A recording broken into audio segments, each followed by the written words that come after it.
there's a couple of things that are antidotes to almost all men. Or not antidotes, but that are like good medicine, you could say, for all men. One is spending quality time with other men.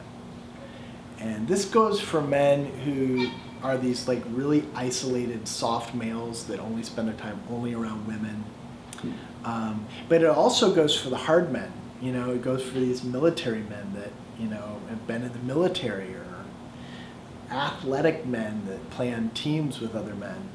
They also don't necessarily know how to have a brother, you know, like how to have a man that you can send a text message to about something that you're worried about, you know, have a man that can be a confidant. So that's one of the questions I ask to every man that I work with is, do you have good men in your life? And the answer is almost never yes. So that's one thing. Another thing is for men to really know what their purpose and identify their mission is.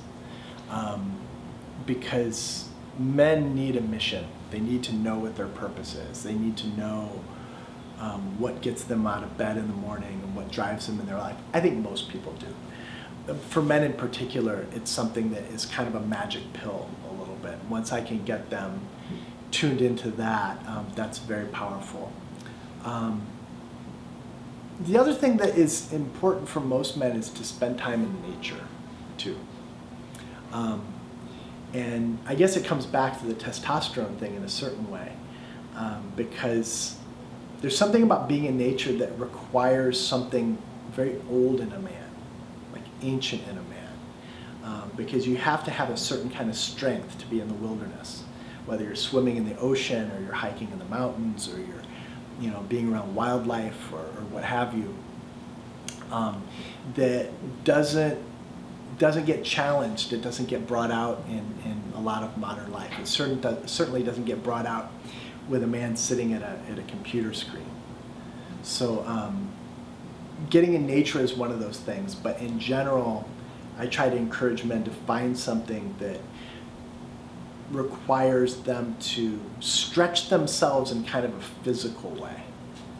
You know, like to do hard things. That's another question that I'll ask, especially young men, is if they ever have to do hard things. You know, a big part of it is just the ownership thing. You know, it's like if men stop thinking that it's up to anyone else to make their world a better place, and for them to start taking ownership of their family, their home, their yard, their block, their neighborhood, their city, their country, it kind of gets us off of our lazy ass. And there's a lazy ass of the heart too, that a lot of men are sitting on.